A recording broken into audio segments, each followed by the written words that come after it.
Ito nga po, ang atin pong pag-uusapan dito ay patungkol po sa mukhang pagkakamali dito po sa nabanggit nitong ating PNP chief na si Mima Alicia daw po ay may utang na 8 million. Kasi yun yung parang pagkakaintindi po ng mga DDS vlogger at ng mga DDS na ang intindi nila si Mima Alicia ang may utang na 8 million. Pero ito nga po, ayon na rin nga po sa ating mga nakakausap na taga-Caloocan at may alam po patungkol dito sa investigasyon o mayroong nakukuhang scoop, ang kanila pong nalaman ay si Mima po ang naniningil ng nasa 8 million pesos, Ate Marites Musni. Cereza Pors, hello po, at SP Aki. So, eto nga si Mima Alicia po ang naniningil, hindi po si Mima ang may utang. Meron, eto, liliwanagin din natin, si Mima po ay meron ding utang pero hindi po nasa 8 milyon. Si Mima po ay nagkautang-utang dahil nga po hindi siya makasingil dito sa mga pinautang niya na ito na mag-partner. Itong negosyanteng mag-partner. Hindi po nagbabayad sa kanya, kaya nung nagipit siya, siya naman po ang nangungutang. Ngayon, ito kasi yung pahayag ni General Nartates, i-play natin. Motive, it's about the profession as well as they have personal grudge or personal disagreement na nagsimula sa utang. 8 million. The victim is may utang, tapos pinautang niya. As of now, ayun kasi parang yun ang magiging intindi mo. Kung hindi mo alam kung ano talaga ang istorya dito kay Mima. Pero yun nga po, si Mima po ay nagkautang dahil po hindi nagbabayad itong mag-partner sa kanya. Ngayon, meron din pong mga ginawang pag-utang si Mima para maipangutang din dito sa mag-partner na ito. Bakit? Kasi nga po, nabulag si Mima sa laki po ng tubo na kanyang natatanggap. Malaki po ang natanggap ni Mima nung mga unang bigay niya ng pera, malaki ang bumabalik sa kanya. Inengganyo siya, tumutubo tong pera mo. Kunwari, nagbigay siya 100,000. Tumubo ng 20K. Aba, putya. Kahit saang bangko ka magpunta, kahit saang institusyon ka magpunta, hindi tutubo yung pera mo ng ganong kalaki. So, doon po, yun po yung ginagawa na, yun po yung ginagawang pambulag dito sa mga katulad ni Mima na syempre probinsyana ang ating kaibigan at naengganyo siya, nabulag siya dito sa ganto kalaking tubo. Kaya po nagpursige din siyang kumuha ng pera, yung sinasahod niya sa YouTube. Inilalagay niya doon o binibigay niya doon, pinapautang niya doon sa mag-asawa o mag-partner na negosyante at bumabalik yung fraction o yung sinasabi nga pong tubo lamang. Tol Chris Ulo, shoutout sa iyo Lods. Ngayon, itong nangyari kay Mima, maliwanag na meron po ditong pang-brainwash. Kaya nga sabi ko, teka, ito pong nabanggit ni General Nartates, hindi po naliwanag dito kung hindi po nasabi na etong si Mima ang nagpapautang at kaya po pinagurgur si Mima ay dahil para hindi na po ito makasingil. Sabi ni Tol Chris Ulo, grabe mga lods, parang gusto ko ba mag-stop sa pagbablogs mga lods, puro Mima na lang nasa utak ko. Ikaw pa ba mag-stop sa sa pagbablog? Ate Marites Musni, make sense naman. Kaya pinagurgur dahil ayaw nilang magbayad. Dahil kung siya may utang, bakit gugurgurin? Eh di lalong hindi nakabayad. Eh yun nga po, Ate Dory Reyes, hello po. Kaya nga po, 'di ba? Sana kasi magkakaroon naman po ito ng tinatawag na na presscon. Ayan. Magkaka-presscon po 'yan. At ito pong presscon na ito, sigurado kapag nahuli na po itong mga suspect na ito, ay ihaharap po ito sa media ng ating PNP chief. O kaya ng DILG chief, o kung sino mga magpapa-presscon para ipakita po na etong mga suspect ay yung masabi din yung kung ano talaga ang motibo. 'Di ba? At yun nga po yung from very reliable source, si Mima po ang nagpautang at si Mima po ang naniningil. Noon pong mga panahon na naniningil na si Mima, doon na po nagkaroon ng hindi pagkakaunawaan etong si Mima at yung pong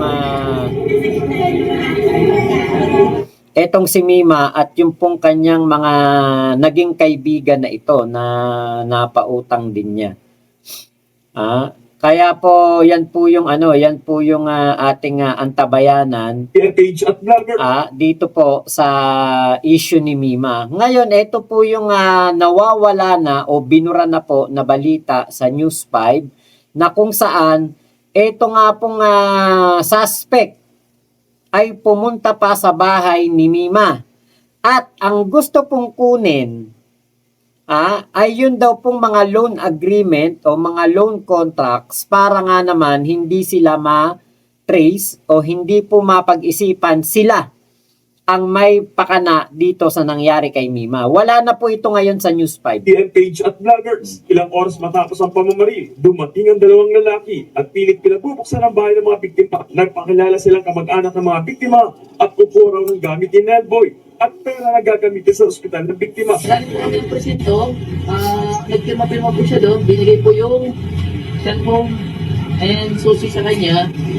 Dahil po, yun nga po, pinaliwanag po yung cellphone. Galing siya kayo ng Yes po. Nag-waiver po doon, tsaka mamaya babalik po siya para ibalik din po yung cellphone.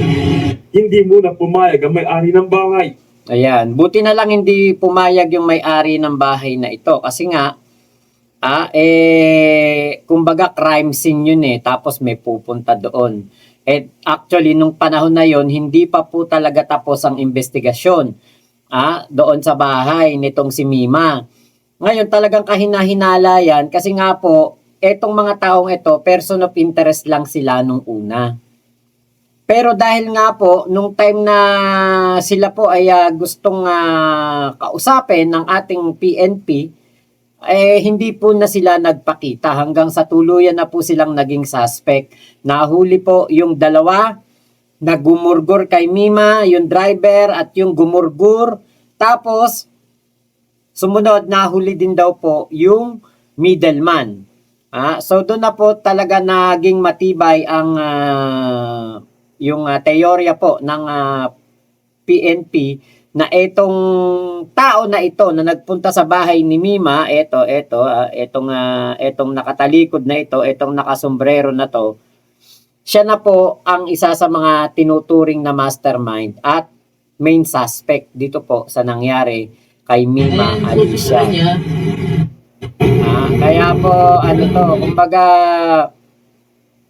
kahit papano, di ba, meron po talagang meron naman po talagang nangyayari na development sa pagkawala ni Mima.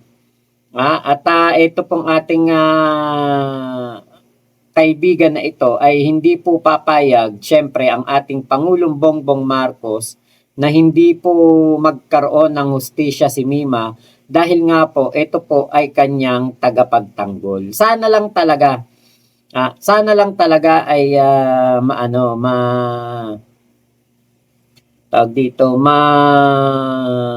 maayos, maipaliwanag ng maayos yung pong balita at yung sa interview po nitong si General Nartates para matukoy po at masabi na hindi po si Mima ang may utang ng nasa 8 million pesos. Bagkus ang may utang po talaga dito ay yung mga naging kaibigan ni Mima na yon na na siyang mga naging mastermind. Siya po yung sila po yung may utang kay Mima at ayaw nang magbayad. Idedemanda nga dapat ni ni Mima. Kaya lang nakipag-areglo daw, nakipag-usap, kaya po noon pong nakipag-usap, hindi na po itinuloy ni Mima ito pong pagdedemanda. May mga balita dito. Tignan nga natin to kung ganun din ang... No, we are named. We unmasked them and his name and but they are large. Halos 2 linggo matapos na tambangan ang political vlogger na si Mima Alicia sa Caloocan. Natukoy na ng Philippine National Police ang mastermind sa krimen. Ayon kay Philippine National Police Chief, Police General Jose Melencio Nartates Jr., magka-partner o magka-relasyon ang ituturing na utak sa krimen. They are businessmen at mag-partner. Mag-partner meaning mag-boyfriend or mag-asawa. 8 million.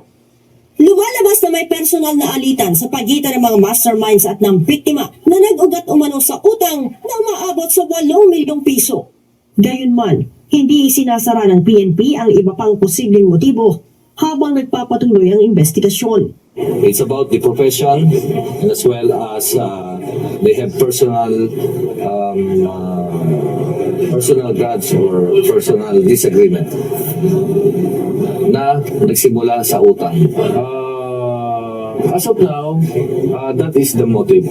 But if we have other motive, the mastermind, siya lang yung makakapag. Nauna nang naaresto ng Northern Police District. Ayun. Sana, di ba, katulad nitong balita na ito, hindi po nabanggit yung si Mima ang may utang. Bagkus, ang may utang po ay yung dalawang magpartner. Yun kasi yung gusto nating iliwanag dito na hindi si Mima ang may utang ng 8 milyon. Baka maaaring may utang din si Mima.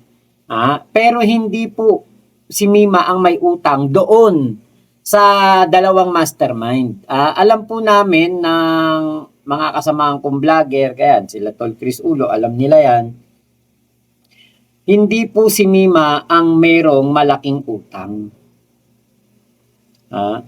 Cassandra May, biglang yaman ni Alicia, hirap sa Samar. Oh, totoo yun. Ako din, dati ako po, isang kahig santuka lang ako, waiter lang ako. Tapos nung natuto akong mag-vlog, motovlogging, hanggang napunta ako sa nung panahon ng pandemya, nag-vlog na ako. Masasabi ko na talagang malaki po ang kita. Kapag pagawa ko bahay, nakabili ko sasakyan, naka 3 motor ko ngayon, marami kong naipundar kasi malaki po talaga kita sa vlogging. Kaya nga po pag tinatawag ako bayarang vlogger, ako po talaga binabayaran po talaga ako kasi buwan-buwan po ako may sahod kay YouTube. Kay Facebook every other month. Sumasahod po ako kay Facebook. Kaya bayarang vlogger po ako. Ayan, Channel Paris, hello po. Kaya dito sana hindi ito kasi parang na-mislead yun po yung pinagkakatuwaan ngayon ng mga DDS na si Mima daw ay baon sa utang kaya daw ginurgur. O kaya may utang si Mima, hindi nagbabayad, kaya ginurgur. Baligtad po. Si Mima po ang pinagkakautangan, si Mima ang naniningil, at si Mima po ang nagpautang ng nasa 8 milyon dito po sa magpartner na ito. Yun lang, liliwanagin lang natin yung issue na yan. Kasi nga doon sa doon sa salita ni General Nartates doon sa ABS-CBN News, parang ang pag hindi mo kasi alam talaga o kaya ikaw ay gusto mong mangintriga kay Mima, basher ka ni Mima, ang talagang mapupunto mo, si Mima ay may utang na 8 milyon. Si Mima po, wala pong ganong kalaking utang. Kumikita po siya sa YouTube, yung pong pera niya, yun po yung kanyang pinapautang dito sa magjowa. Tapos, yun nga po, nung naniningil na si Mima, yan na po ang ginawa sa kanya. So, yan lamang po ang gusto nating liwanagin para hindi po, para masoplak lang natin itong mga DDS. Kasi nga po, ang kanila pong pinag-iisipan, ito po nga si Mima po ang merong napakalaking utang. Nagustuhan mo ang vlog ko na to? Mag-subscribe ka na. At mag-comment ka na rin kung ano ang opinion mo dito sa vlog ko. At wag mong kakalimutan, i-click ang notification bell para lagi kang updated sa mga bago kong upload.